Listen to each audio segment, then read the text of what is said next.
काहीच होणार नाही. आणि ज्यांनी परीक्षा दिली ते काय तीर मारणार आहेत, काय तीर मारणार आहेत ते. मला एक म्हणायचं शासनाला की जर कधी माझ्यामध्ये हा मोठा बदल होत असेल टीईटी देऊन, अरे मी टीईटी देण्याचा अभ्यास करेल ना, तर माझ्या विद्यार्थ्यांचा मी माझा शिकवण्याचा टाइम कमी करेल, माझ्या वैयक्तिक अभ्यासाकडे जास्त लक्ष देईल. अरे ज्याची परीक्षा घ्यायची आहे विद्यार्थ्याची, त्याची सोडून देत आहेत आणि नको त्या लोकांची परीक्षा घेत आहेत.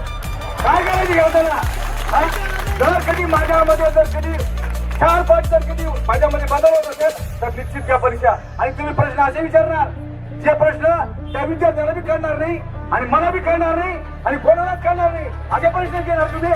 आणि जे प्रश्न जर कधी विश्वासापूर्वीचे असतील, आज काय करायचे त्याची. अरे आज जर कधी त्या विद्यार्थ्याला जे पाहिजे ते दिले नाही, AI काय आहे हे माहिती आहे का विद्यार्थ्याला, त्या AI बद्दल काहीतरी विचारा. ते आम्ही अभ्यास करू आणि आम्ही विद्यार्थ्यांना सांगू. तर विद्यार्थ्यांना चांगलं काय देता येईल, चांगला नागरिक कसा घडेल, चांगलं प्रशासन कसं राहील याचा विचार करा.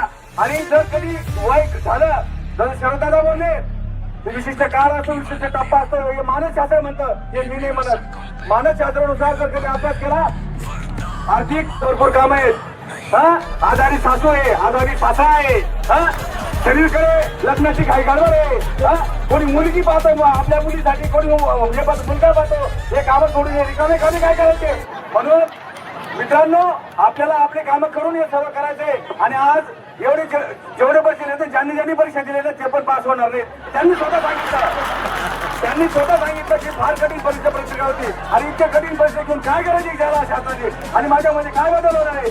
मित्रांनो, बोलणारे भरपूर आहेत आणि वास्तव प्रश्नावर मुद्दा उलटा आणि वास्तव प्रश्न शासनाला कळू द्या, एवढी माझी नम्र विनंती आहे. धन्यवाद मला बोलण्याची संधी दिल्याबद्दल.